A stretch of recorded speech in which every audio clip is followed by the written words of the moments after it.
Welcome back to the Hacking Neurodivergence podcast, the podcast all about people with neurodivergence of some sort or another.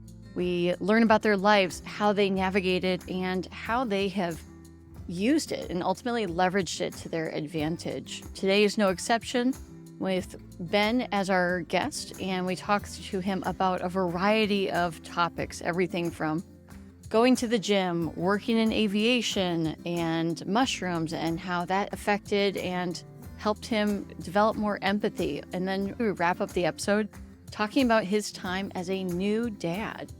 So, without further ado, here's my conversation with Ben. Welcome to the show, Ben. Happy to be here. Thanks for having me. In today's conversation, I'd love to learn more about your adolescence, then shift into your career working for an airplane manufacturer as an electrical engineer. Then we're going to talk about your career in software engineering and your most recent role of becoming a dad. We'll then wrap up our time today with some lightning round questions. How does that sound to you? Sounds good. Let's do it. Perfect. Let's go back to when you were a kid. Tell me, what kind of kid were you growing up? So, yeah, my childhood was interesting. I was always a quiet, somewhat sensitive kid, which kind of goes along with neurodivergence, but never really had an idea that I was neurodivergent. That wasn't really a thing back then. And yeah, the only thing that really stood out to me was that being a only child, I was around adults most of the time. I didn't get a lot of time around kids my age, and I didn't really relate to kids my age very much because of that. My parents are also older, so it wasn't a normal childhood growing up as you would think of it. I would spend a lot of time around my parents' friends who were also older, so I got to pick up on ways of communicating and relating to adults more than kids. And that I feel made it easier for me to kind of transition into being an adult, but also a lot harder being a kid when you don't really relate or understand your peers very well and they don't really understand you very well. When it came to like maybe those misconnections with kids that were your age, what ended up happening? How did you feel like you weren't able to connect with those kids as effectively as maybe the adults in your life? Sure. I guess I didn't really understand kids because of the way that they think. Like adults are a lot more predictable, rational people, and that kind of jived better with the way my brain worked. Also, I was a small kid, kind of scrawny. I got picked on. I got bullied for being different, for being small. I always felt different than and not really understood by many people. I always had maybe one or two close friends at a time, not a huge social circle. And yeah, because of that, it just made it hard to really understand a wide variety of kids my age. And my parents always would tell me, like, oh, they'll grow up and you'll be able to relate to them better with time as they mature. Because I guess you could say I matured early because of that and not having siblings to interact with and gain that important social interaction knowledge when you're that young. But yeah, being away from family, the rest of my family, extended family, also probably made a big difference. I grew up in the Seattle area, but the rest of my family's from the South, so like Arizona, Texas, Louisiana. And I would only get to go see them maybe once a year around Christmas. So being around even cousins was pretty rare for me. And I don't have a ton of cousins either. So yeah, just spending a lot of time around adults, I think made me figure out how to interpret body language and facial expression and tone of voice for adults a lot more easily. And therefore, yeah, I was always the weird, not really like weird, awkward, not really socially integrated child in school. And therefore, I always hated school. It was always just really difficult for my brain to get a grasp of. So then, if you fast forward to college, right? You're about to graduate high school, you're not really enjoying school at this point. Does college feel like it's going to be more of the same? Or are you excited because you're going to be indoors? Tell me your thoughts approaching your college experience. So that was a pretty big turning point in my life. So I hated school all the way through the beginning of high school. I had just gone through a pretty severe breakup, like my first heartbreak, if you want to call it that. So I was navigating friendships, relationships, really just at the peak of not liking what I was doing in school because it always felt like, why am I learning these things? I don't care about these things. They don't even matter for trying to get into college.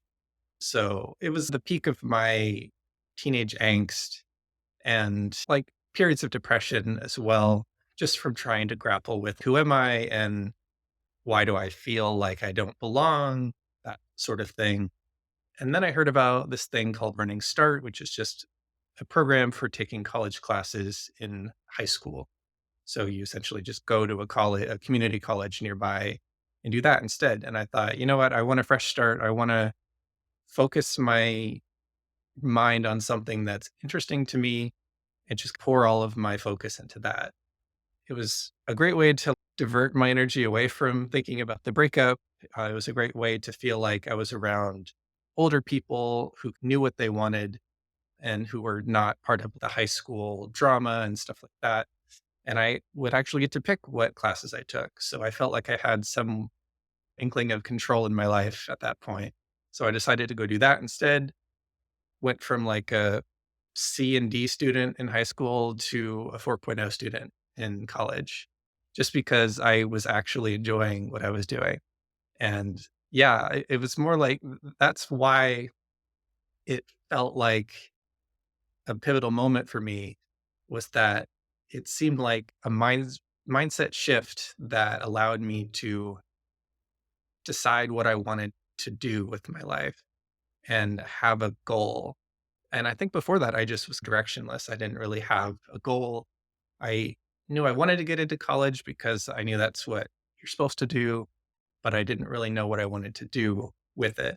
So I decided, you know what, I'm going to study physics. I'm going to study math. I'm just going to go take as many classes as I can.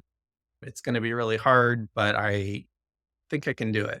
And I'd never really done hard things like that before on purpose. I had always like resisted doing the difficult path up until that point. But I think that helped build mental resilience for me.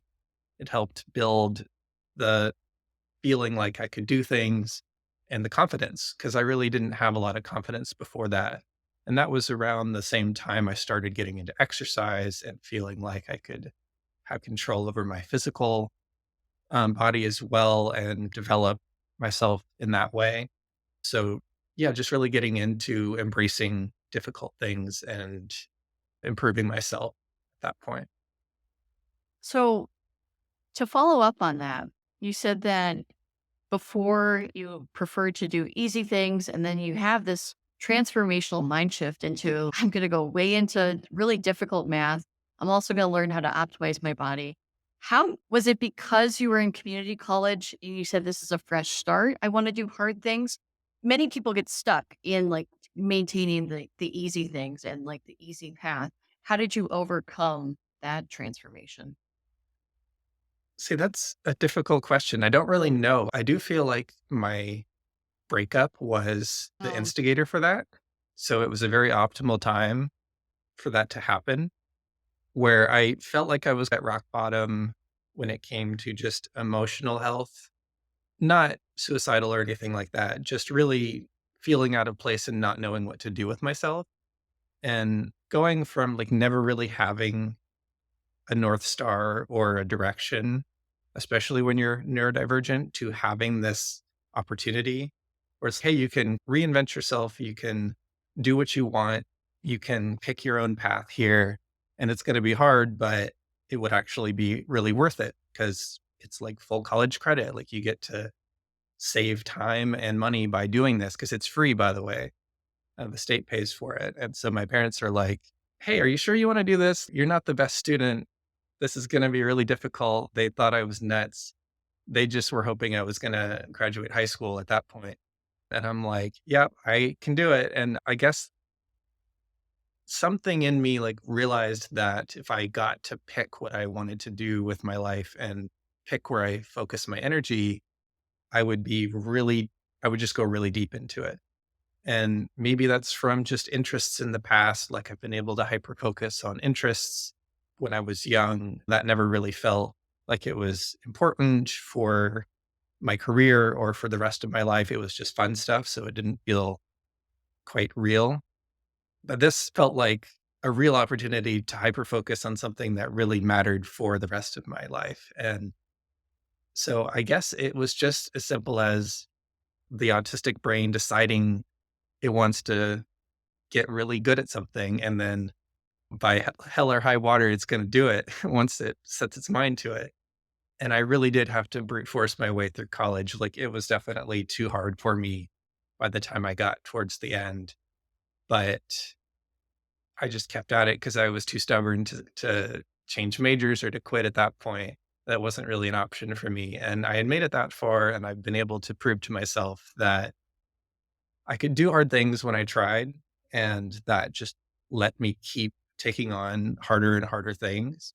Hmm. And that's really what's guided me through the rest of my life and my career is that making my way through that period of undergrad, it was by far the hardest thing I've ever done.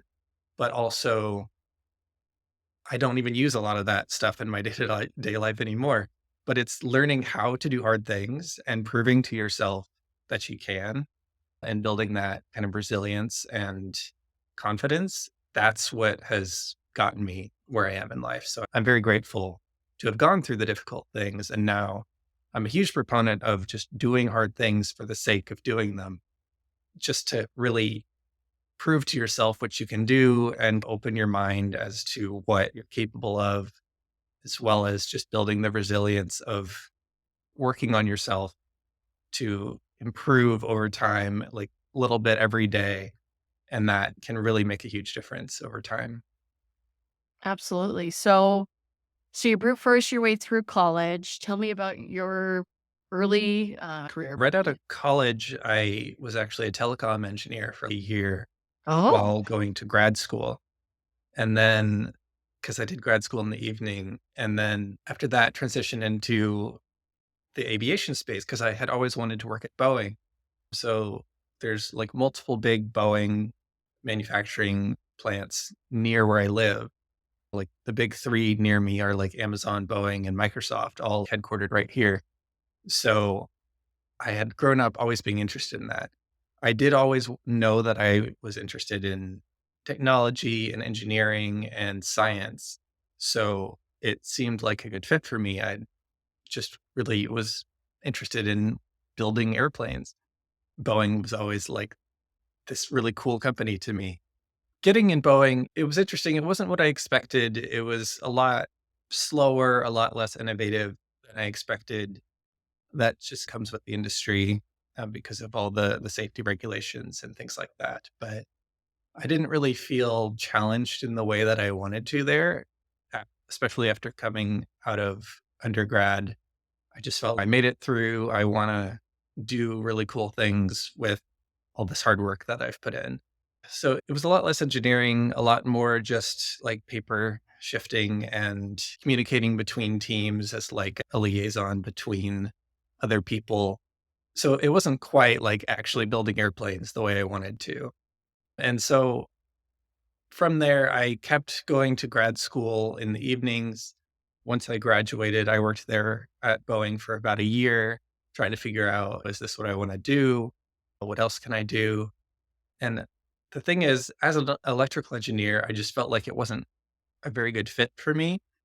Always thought I was a hardware guy, like hands-on hardware guy, but I had taken some software classes throughout college, and my initial foray into software was like a horrible experience in high school where I was forced to take a really advanced class when I had no idea what I was doing. They just scheduled me in the wrong class.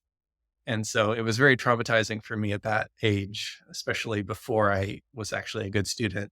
So I always thought I hated software and didn't want to get anywhere near software, but I was actually pretty good at the classes that I had taken throughout college.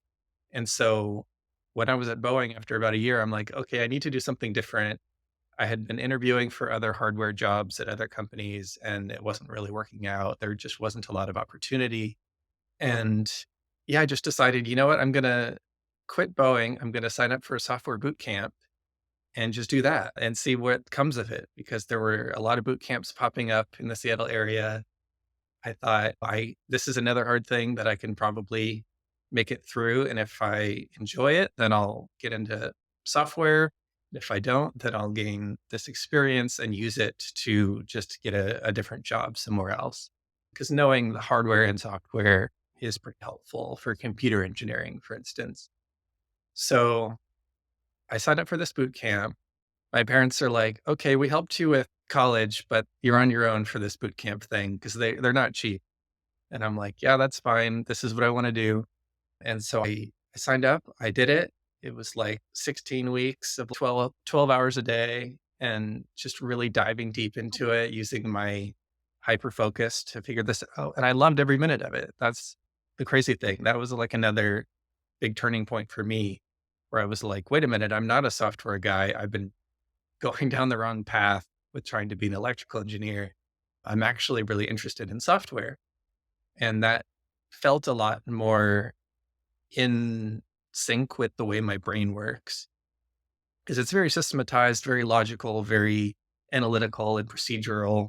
And that's really what made my brain happy, just thinking about problems like that. And that's the missing piece of my career where I'm like, oh, I can actually really enjoy what I do. It's not just a daily grind of really not liking your job. You can actually do this for work and there's a lot of demand for it and it pays really well. And so I'm like, this is great. I'll do this. And that led me toward getting an internship at Microsoft straight out of my boot camp, just because the boot camp had a partnership with Microsoft where they would supply students and you would still have to interview and get selected. And only the top people got selected for that. But because I had done a lot of like engineering and programming before that, it worked out pretty well for me. Managed to get into Microsoft, spent about 3.5 years there and really developed myself and enjoyed what I did. And that's where it led into working for Scott's after that, where you and I met. I love that. Just what a cool story of leveraging that hyper focus to really serve yourself and to further your position, your career, your education. And I feel a lot of similarities between myself and your story of, well, I actually just fixate my hyper focus and obsession on Sino American trade policy or Chinese, right? I can get ahead. And I think that's such a Mhm. massive unlock for neurodivergent individuals, right? To use that secret muscle. I like to say it's like my tricep. And that's my autistic muscle. Someone actually thought, is autism in a muscle? I was like, no, it's just a metaphor. But so you are working in this software startup. You go from Microsoft and Boeing, right? Massive companies to an itty bitty startup. Tell me, how did your neurodivergence help you succeed within that role at Scott's? So I think my neurodivergence is probably what helped the most at Scott's. Because for those who don't know, I got into Scott's just by writing this software for a hobby project for me, where I had already signed up for Scott's service. Thought, oh, maybe I can write some software that can automate what they do a little bit for my own personal gain. And I didn't have any clue what to do with it. But long story short, I just one step at a time figured out how to make this software for fun. I pitched it to Scott, just like a cold email, and he was interested. He ended up buying the software from me and then hiring me to continue working on it. That's how I transitioned from Microsoft over to Scott's. And I think that, again, my hyperfixation on something that's really interesting to me is what allowed me to figure out how to make this work. And then getting a blank check to go continue working on this hobby Mhm. project full time for my career was like, yeah, I'm going to do that. There's not many opportunities where you get to do something like that in life. And I was at a place where I could afford to do that. Like, he was just then offering health insurance, so I could still cover my family, Mm. meaning just my then girlfriend and I. And then, yeah, it just took off from there because I got to spend about 3 to 4 years just working on this one big project that kept expanding and getting more and more complex and more feature rich.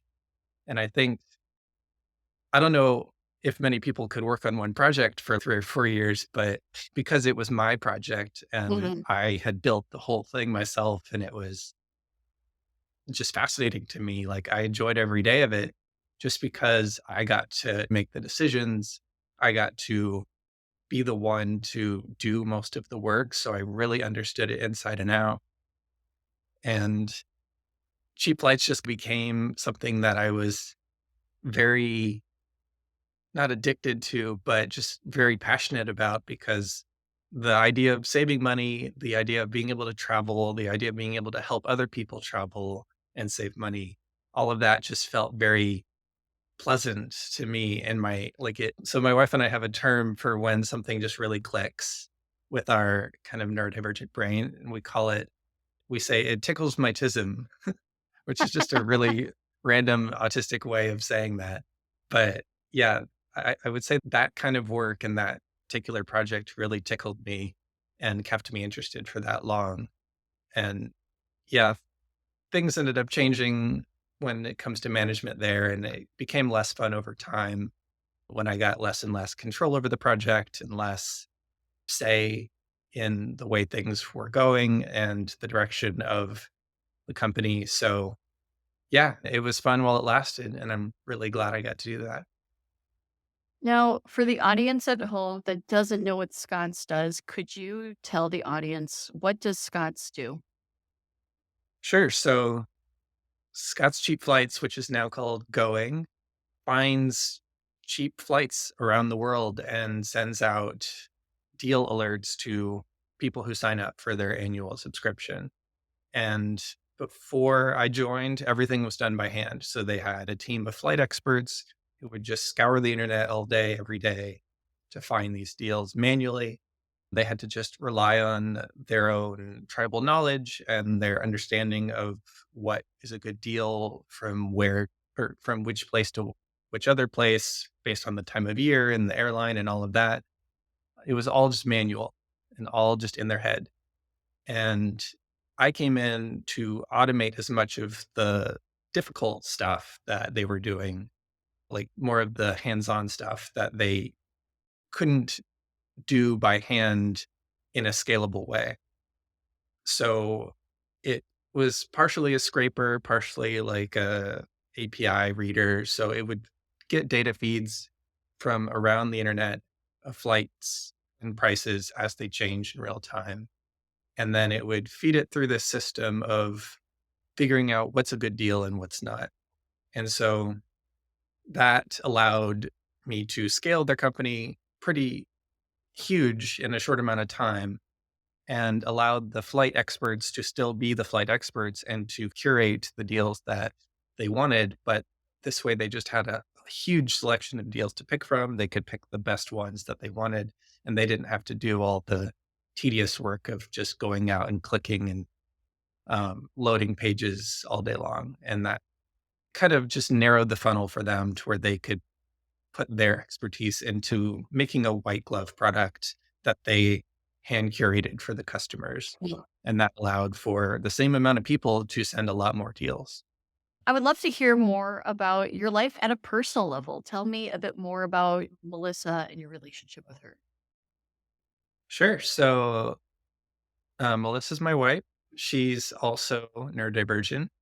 She's actually autistic and has ADHD and is a mental health counselor. So she'd make a great guest on your Yeah. podcast, I'm sure. She's got a lot of knowledge to share. Being in a relationship with someone like that has been really special and important for me as a neurodivergent person. And we've been together for over 9 years now. So she was with me through the Microsoft time. Actually, we got together when I was still at Boeing. So she's been with me through Boeing.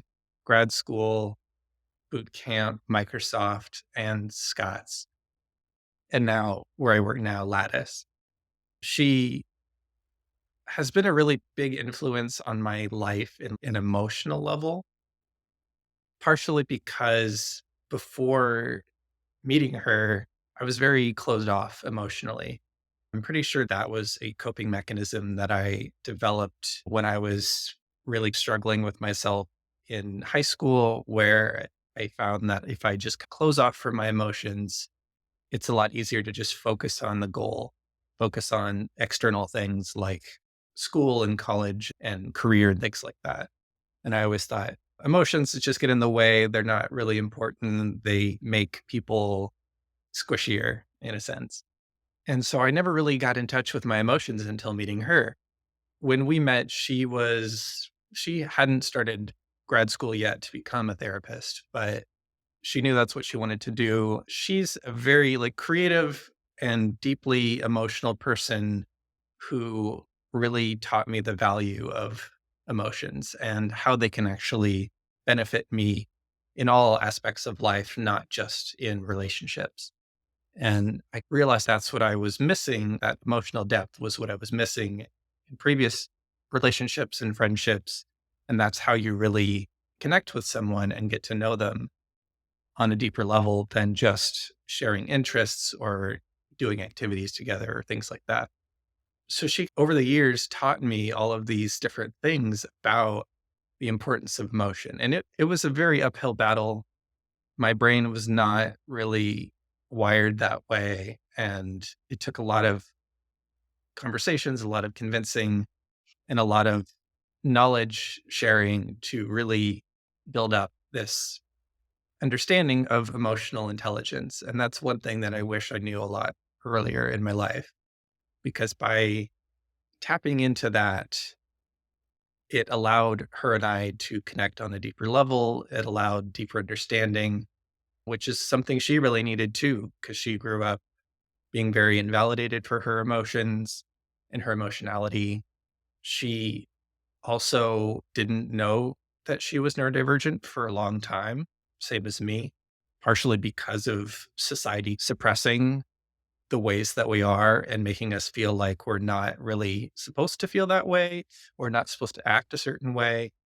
And her and I didn't even think of autism. It wasn't even on our radar for a long time, not until maybe our mid 20s for both of us. And even her being a mental health therapist, she had neurodivergent clients and she didn't know herself was neurodivergent. Yeah, she always just thought that she was different, same as me, but didn't know why and thought she just had to hide that side of herself around other people. So that's one thing that I would really recommend for people who are neurodivergent, who have trouble connecting with others, is if you can find a partner who matches your or balances out your neurodivergence, that's the key to our marriage. That's what I would say. We agree on so many different things and understand each other on so many levels because we share that kind of different mindset. But at the same time, we're also very different people. I'm the kind of sturdy, logical, emotionally flat person in the relationship, while she's more of the creative, emotionally charged, fun, playful person in the relationship. And we've really met in the middle and balanced each other out really well. I think that just because we're able to connect and agree on so much, but also be different enough to where we help each other grow and learn, that's kept the relationship going as strongly as it has over the years. And yeah, I think we're both better off for it, even though it's been a rough ride. And yeah, a lot of therapy involved for both of us just to help understand ourselves. Um, but it's been an interesting journey. Something we've discussed previously is that leveraging psychedelic or psilocybin mushrooms ultimately had a major effect on how you carried yourself through life and ultimately your marriage. Tell me a bit more about that.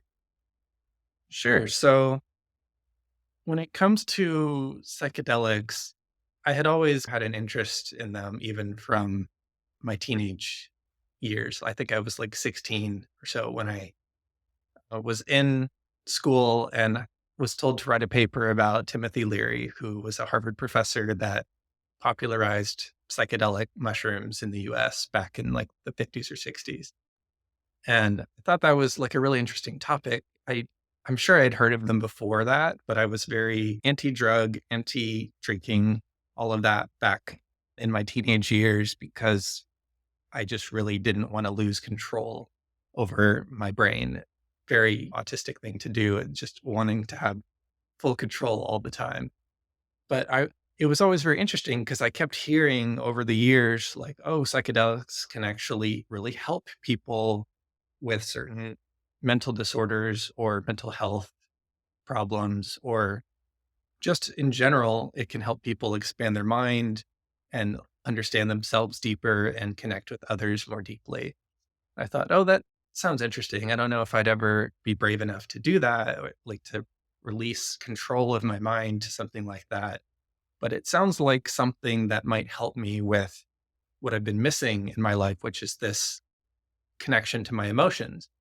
And I mentioned that Melissa had helped me a lot, but it was a very high level intellectual understanding of my emotions and how to talk about them, but not quite feel them fully, because that still requires like the mental framework to understand what that even means. So when Melissa would say, you just have to feel through your emotions to process them, I would say, I don't even know what that means. Obviously, I could feel strong emotions when they came up, but I would always be very resistant towards emotions, especially difficult ones that made it very difficult for me to handle things. And I think that's probably in part caused by my autism, being resistant to things that I can't control, resistant to change, things like that. And yeah, resistant to things that are unknown mainly, because I didn't really know how to handle the emotions.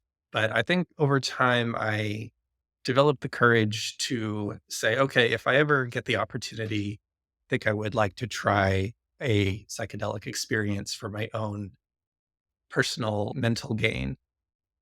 And I didn't know what really to expect from it, but I thought, you know what, maybe it has something to teach me. Maybe it can help me with understanding myself a little better. Maybe it can help me with connecting to my wife and my other loved ones better. I'll give it a shot if I can.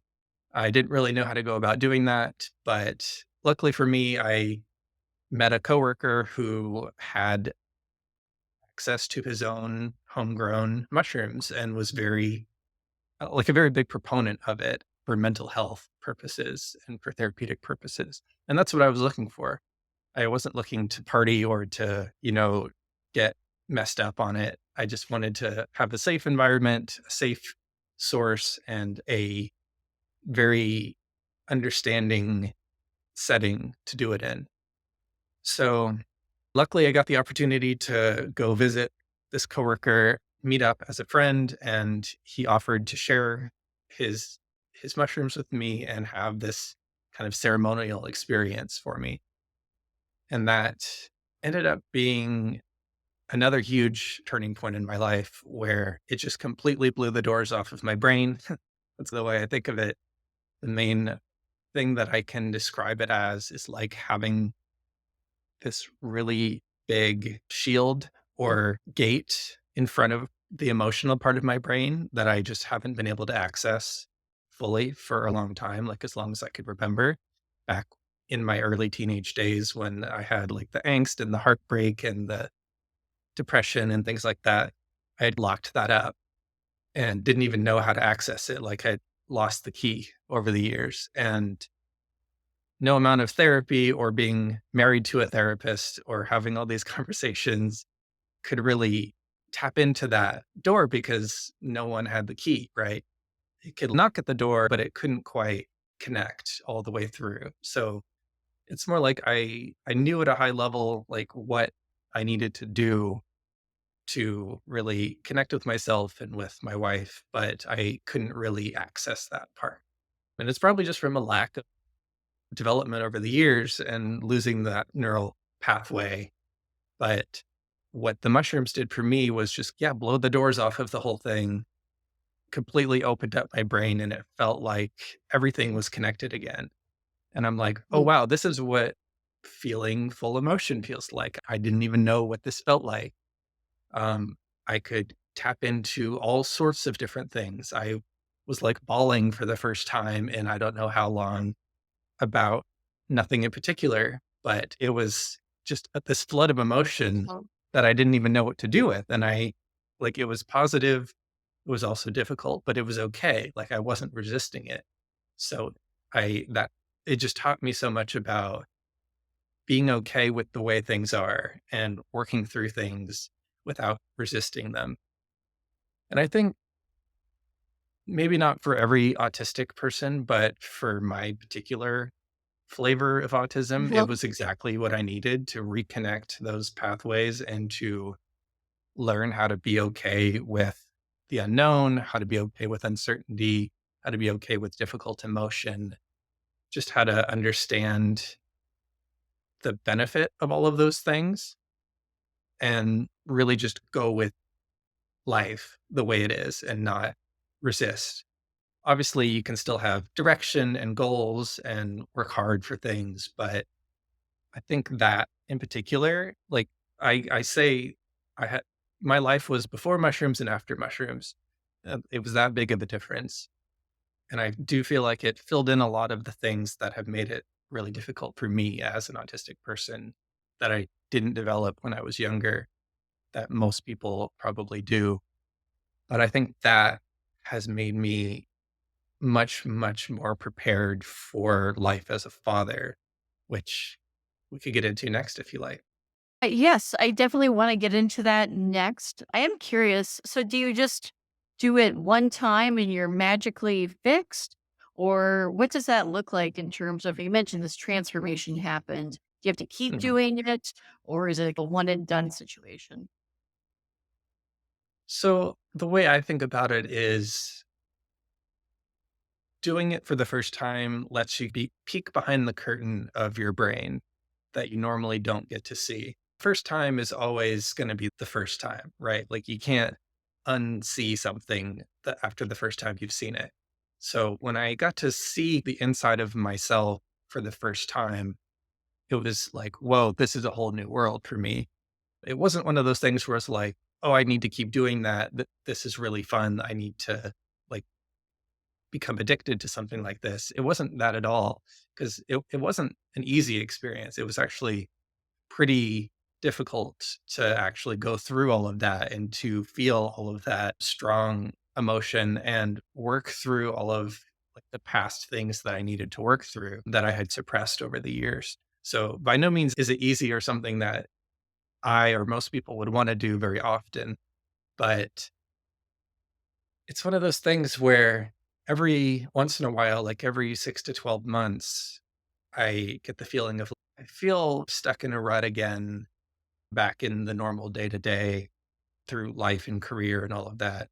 So at first, I think after about 6 months, I reached out to my friend again, was able to have another experience with it. This time it was a lot less intense, but it was more of like a refresher. It was like, okay, let me show you what's important in your life again and have you make more connections that way to help remember all of the insights that you gained from before. Because I wasn't that great about writing everything down or journaling. It was more just kind of go with whatever happens Mhm. experience for me. But I've learned the benefit of making sure I remember and have a practice of keeping at the top of my mind what's most important and the insights that I gain from those experiences. So it went from 6 months later to I think would do it again every 6 months for a couple times and then once a year after that. And it's been maybe 3 years now, 2 or 3 years since my first experience with it. And yeah, about once a year now is my refresher because I feel a lot more secure in myself now. I feel like my mind is able to function the way that I always wanted it to when it comes to understanding myself and being able to cope with day to day life. I think coping is the main thing you get from it. You learn how to be okay with things and not get super upset or super frustrated. Like, I really haven't gotten really upset or frustrated or angry in a long time just because I think the mushrooms give a lot of perspective on life, and it really helps you see things the way they are without trying to change them and understand what's most important to you. And that really changes the way that you see a lot of things. It puts a different lens through everything. So, yeah, I think for a lot of people, either 6-month or 12-month refreshers on it until they don't feel like they need it anymore tend to be the way to go. Well, it's interesting that in larger scientific publications, studies around PTSD or smoking cessation or just any number of different people groups. And it's not often that you hear about someone that is neurodivergent going through that process and hearing like what that does because you are rewiring your brain. And if you have a neurodivergent brain, it's interesting to reflect on what might that transformation be when you're dealing with someone that is atypical and then you're layering on the medicine that this psilocybin mushroom has been for you. It's awesome. Yeah. And I actually have started hearing about studies for autism. Really?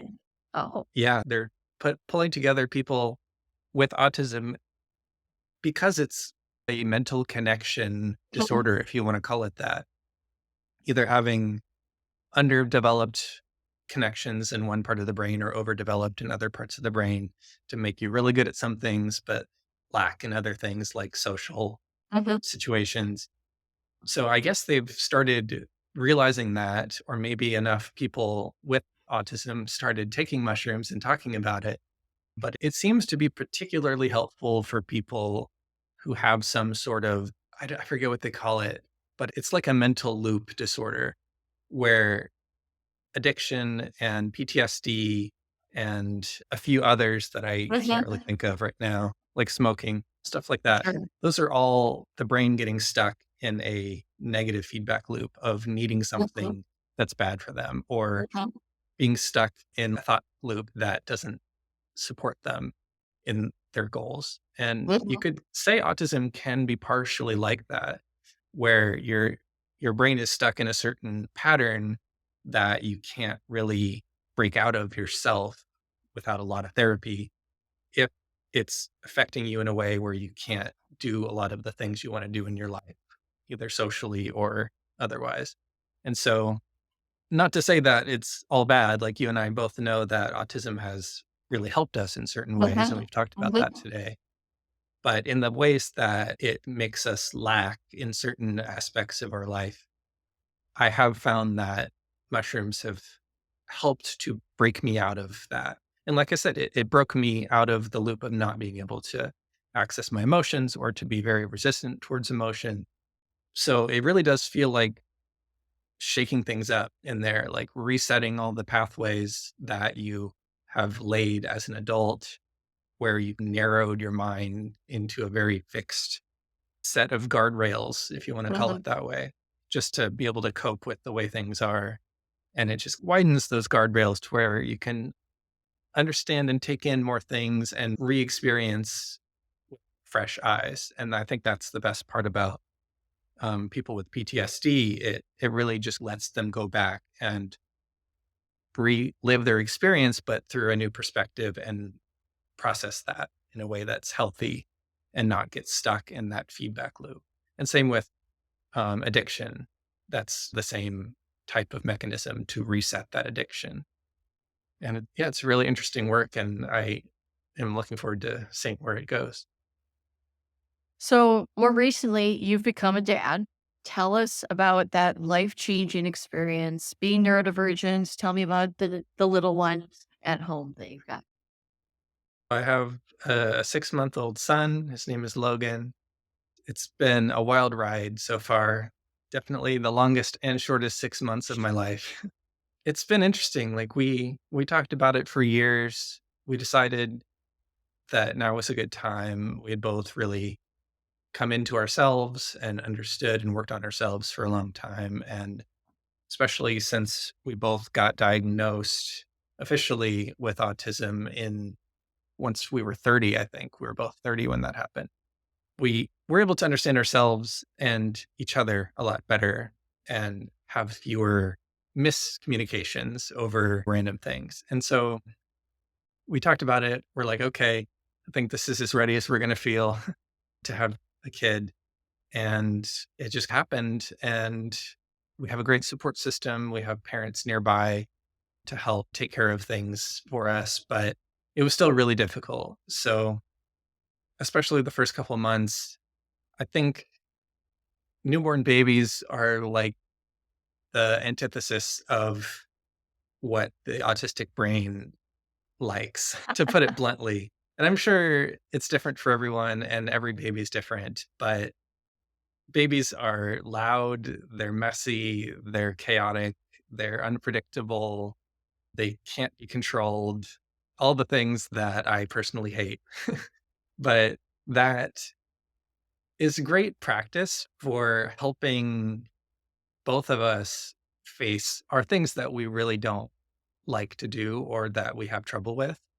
Like there's no routine or schedule with a newborn baby. It's all just having to go with the flow, needing to respond to needs. And it really broke us out of our really scheduled and systematized and efficient life, which I had very painstakingly built for us. And it's hard to do that, to go from everything being fine one day to having a baby the next day. It literally happens overnight. And being broken out of all of your systems and routines that quickly and that intensely is very stressful. So it's been a lot of great practice for me to cope with that on a emotional level and figuring out coping mechanisms for understanding what I need to do to support this baby and to put his needs before my own and to not get overwhelmed or overstimulated as best I can. Obviously, it still happens. And Mhm. it's really hard for both of us, Melissa and I, in different ways.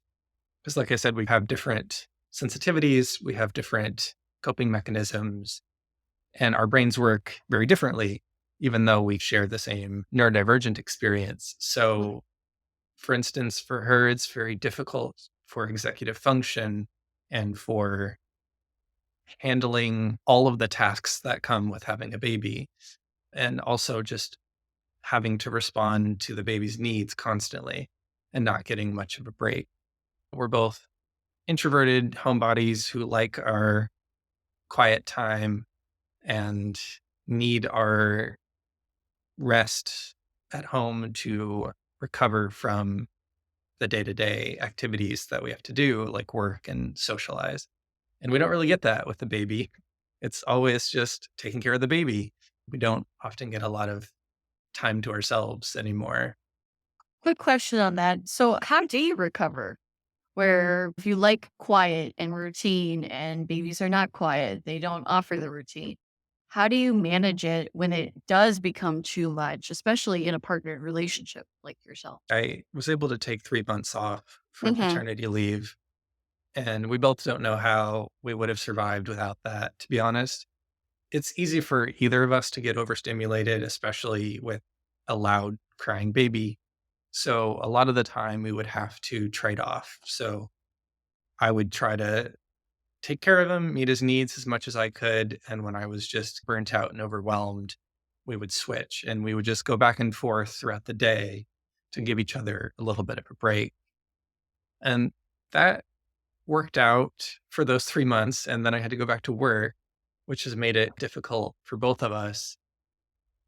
But I work from home, so I'm never more than just a few seconds away if she really needs me, which has made it very good, like very nice in her mind to know that someone's always there, even if she is by herself with the baby upstairs. But getting that time away during the day for me to focus on my work and focus on software, which to me is very stimulating for my brain and is relaxing in a way. It's like stressful and relaxing at the same time. But I really needed something like that to take my mind away from the chaos of a baby as well.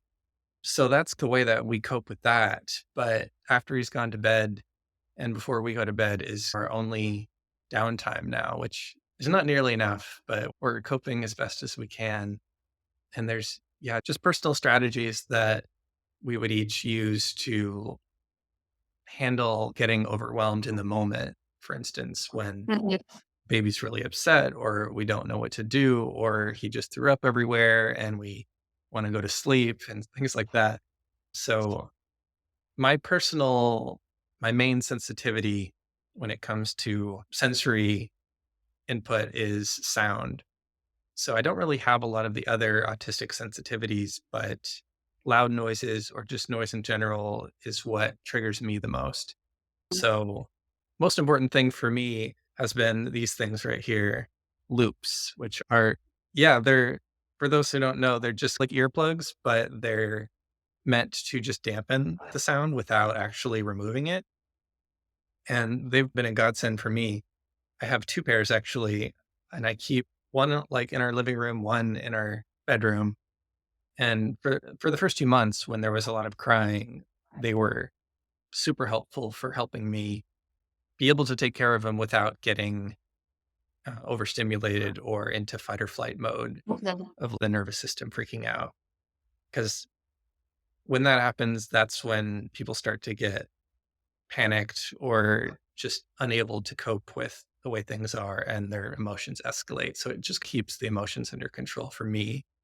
For Melissa, it's a cold pack, like an ice pack on the forehead. So Hmm. that triggers the mammalian dive reflex. It calms the nervous system. It just lowers the anxiety and the overstimulation pretty quickly. So just doing that for 30 seconds or a minute can really help calm someone down. She knows a bunch of other coping techniques because she used to teach a lot of that to her clients and actually ran coping workshops for them in her career before taking off to be a mother. So she could tell you a lot more about that. But yeah, otherwise, I think the main thing that I've had to focus on, well, we both have as autistic people in particular, is expectation management. Like that's the key to happiness in life. I had a manager tell me that one time. So the main thing that we've realized is anytime we get frustrated or overwhelmed or upset, it's because the baby's behaving in a way that we wouldn't expect or that we wouldn't want them to, so to speak. And if you think about it, like there's no expecting a baby to do anything. They don't know anything. You can't really expect much of them. But if you really think about it, every time he's crying and you don't know why, your expectation is for him to not cry. If you expect him to not wake up in the middle of the night wanting to eat or needing a diaper change, then that's going to upset you when he does, especially when things don't make sense. And my brain really loves it when things make sense and are logical and are predictable. But if I expect everything the baby does to be logical and predictable, then I'm going to have a bad time. So it's really just acknowledging and being aware of my own expectations, especially when those expectations help me feel calm and safe and appease my divergence. That's the thing that being most aware of has been most helpful with. And not to say that I don't get overwhelmed or frustrated, but every time I do, that's what I think of. I think, why am I frustrated? Am I expecting too much of the situation? Or am I not acknowledging the reality of the situation for what it is? Am I imposing my expectations on reality? Which is also another funny thing in our house, we're not allowed to say should, because the word should is imposing expectations on reality, no matter how you phrase it.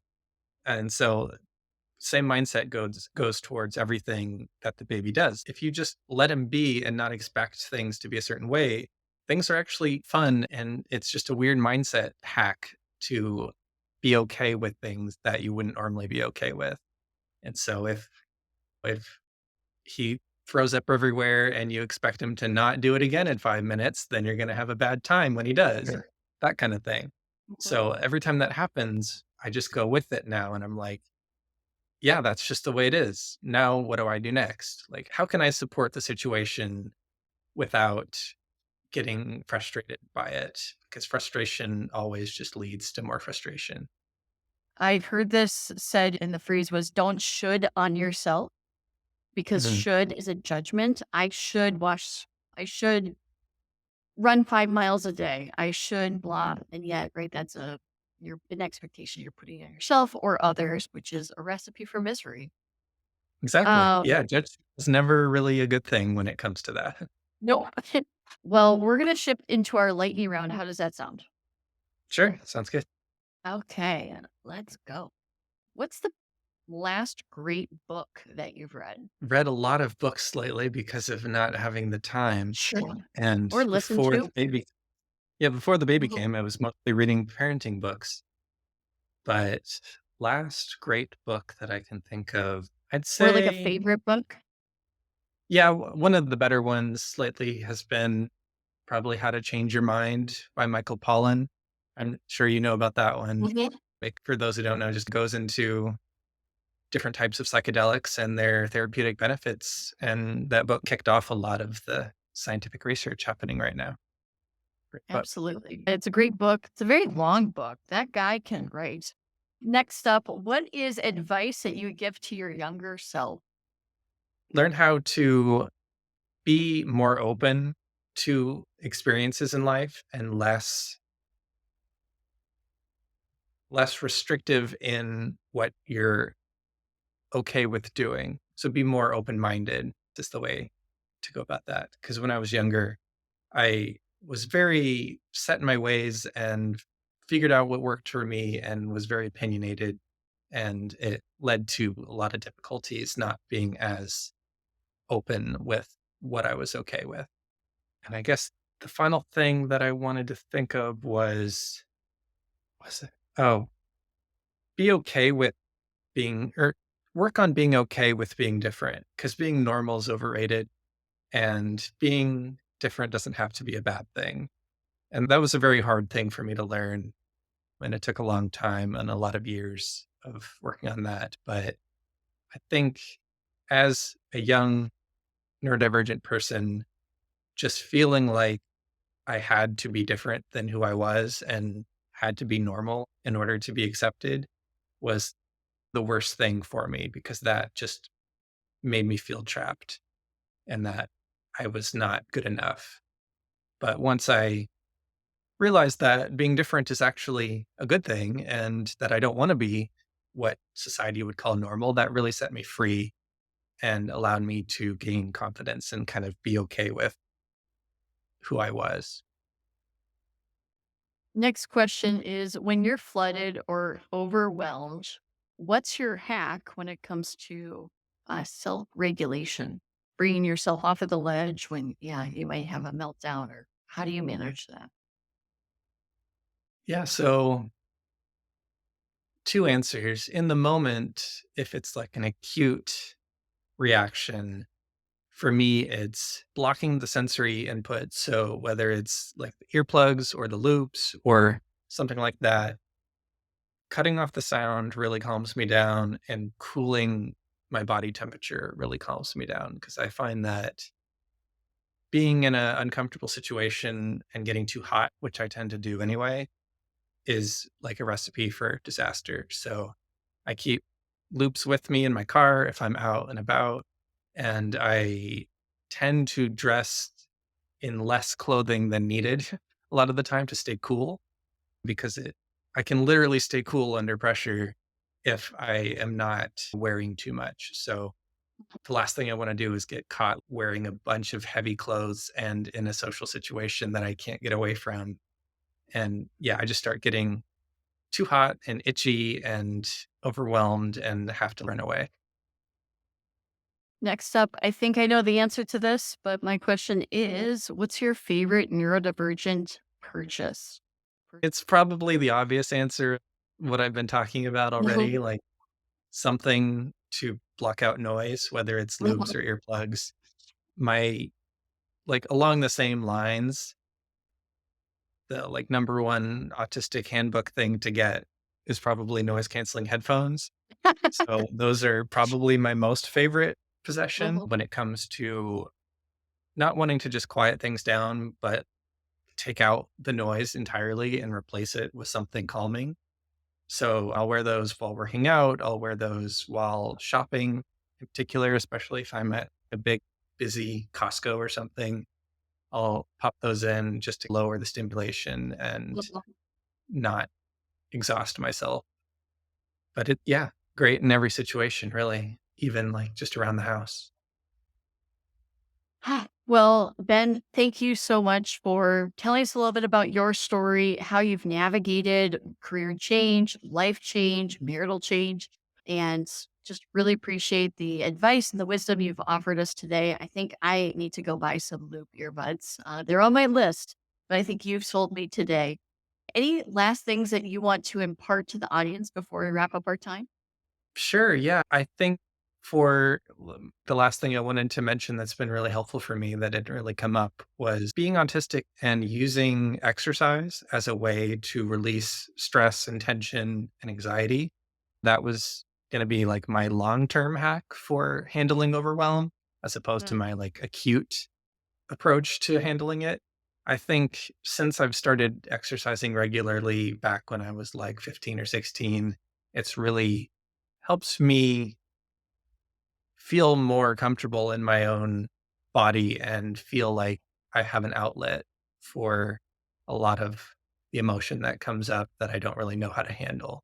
So that's one hack that I would give to a lot of people. It really clears the mind. It really helps you reset and be able to focus on something in your body. It's like meditation for your body as opposed to your mind, but it is really helpful for both. So that's one last thing that I would say is pretty important in my life. Well, thank you for that. And Ben, we'll be talking soon. Thanks. Have a great day. I hope you enjoyed that conversation with Ben as much as I did. We went everywhere, and I knew it was going to be a good conversation. I didn't know it was going to be that good. And if you found it to be interesting or encouraging, consider sharing it with a friend, a loved one. That's how the word can spread about this podcast and ultimately how people can hack their neurodivergence too. So thank you in advance, and we'll see you guys next time.